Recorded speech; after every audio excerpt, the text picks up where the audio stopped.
നമുക്കില്ലാത്തൊരു വാദമാണ് വഹാബികൾ 21 മുതൽ നമ്മുടെ പെരടിയിൽ വെച്ച് കെട്ടിയത്. അത് വഹാബികളിൽ നിന്ന് ജമാഅത്തെ ഇസ്ലാമിയും മുജാഹിദും പരസ്പരം വെച്ച് കെട്ടി. പിന്നെ ചേകന്നൂര് മുജാഹിദ് ജമാഅത്ത് സുന്നികൾക്കെതിരെ വെച്ച് കെട്ടി. പിന്നെ വഹാബികൾ പരസ്പരം അത് വെച്ച് കെട്ടിക്കൊണ്ടിരിക്കുകയാണ്. ഇത് അള്ളാഹുവിന്റെ ദീനിൽ വഹാബികൾ കൊണ്ടുവന്ന ദുരന്തമാണ്. ഖവാരിജുകളാകുന്ന മുനാഫിക്കീങ്ങളെ കോപ്പിയടിച്ച് കൊണ്ടുവന്ന കക്ഷിത്വമാണ്. അതുകൊണ്ട് തന്നെ ആ മുനാഫിക്കീങ്ങളുടെ ലക്ഷണം അള്ളാഹുവിന്റെ റസൂൽ സ്വല്ലല്ലാഹു അലൈഹി വസല്ലം പരിചയപ്പെടുത്തിയിട്ടുണ്ട്.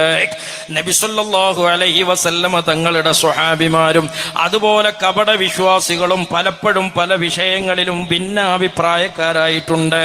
അതിലൊരു വിഷയമാണ് റസൂലുള്ളാഹിക്ക് മറഞ്ഞതറിയോ അറിയൂലേ എന്നത്, അള്ളാന്റെ ഹബീബിന്റെ തിരുശേഷിപ്പുകൾക്ക് ബറക്കത്തുണ്ടോ ഇല്ലേ എന്നത്, നബി സല്ലല്ലാഹു അലൈഹി വസല്ലം തങ്ങൾ പാപസുരക്ഷിതരാണോ അല്ലേ എന്നത്.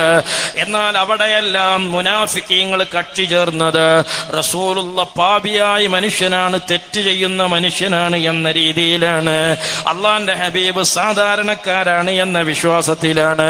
മഹാനായ നബി സല്ലല്ലാഹു അലൈഹി വസല്ലം തങ്ങൾക്ക് മറഞ്ഞതറിയൂല എന്നാണ് അന്നത്തെ കപട വിശ്വാസികളുടെ ലക്ഷണമെങ്കിൽ, ഓ മുസ്ലിമീങ്ങളെ, ഇന്ന് സമുദായത്തിൽ നടക്കുന്ന സുന്നികളും അസുന്നികളുമായ തർക്കത്തില് അഹ്ലുസുന്നത്തി വൽ ജമാഅ ഇവിടെ സ്വഹാബികളുടെ പക്ഷത്ത് കക്ഷി ചേർന്നവരാണ്. എന്നാൽ കപട വിശ്വാസികളുടെ പക്ഷത്ത് അറിഞ്ഞോ അറിയാതെയോ കക്ഷി ചേർന്നവരാണ് അഹ്ലുൽ ബിദ്അത്ത്. ആ പുത്തൻവാദികളുടെ ലക്ഷണം എന്താണ്? ആ കപട വിശ്വാസികളെ കോപ്പിയടിക്കുന്നു എന്നതാണ് അവരുടെ ലക്ഷണക്കേട്.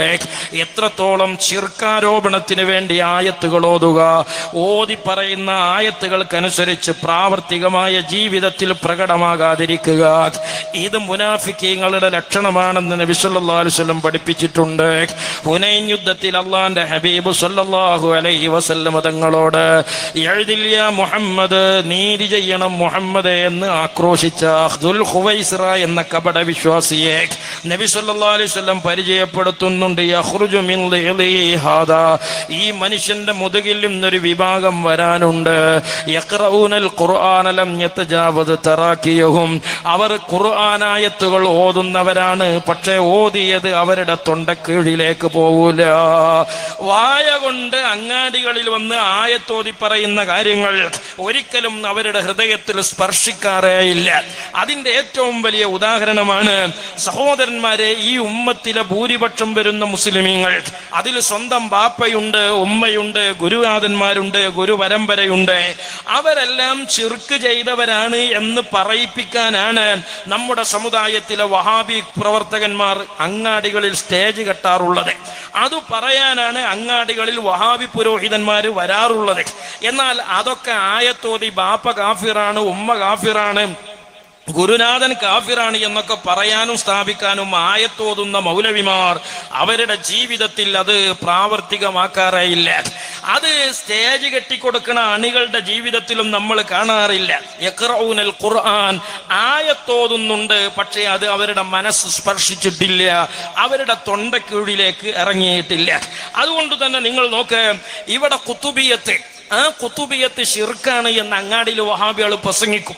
മൗലൂദിലെ ഇർത്തഖബതു ചൊല്ലിയാൽ ശിർക്കാണ് എന്ന് വഹാബികൾ അങ്ങാടിയിൽ പ്രസംഗിക്കും. എന്നാൽ ആ പ്രസംഗിക്കാൻ വേണ്ടി മൗലവി അങ്ങാടിയിൽ വന്ന് മഗ്രിബിന് വണ്ടി ഇറങ്ങിയിട്ട് നേരെ നിസ്കരിക്കാൻ പോകൽ ഈ ഖുതുബിയത്ത് ചൊല്ലണ മൂല്യാരെ പിറകിലേക്കാണ്, ഈ ഖുതുബി ഇർത്തഖബതു ചൊല്ലണ മൂല്യാരെ പിന്നിലേക്കാണ്. അത് എന്താ അതിന്റെ അർത്ഥം? ഈ ആയത്തോതി പറയുന്ന ശിർക്ക് വഹാബിയക്ക് വിശ്വാസമല്ല.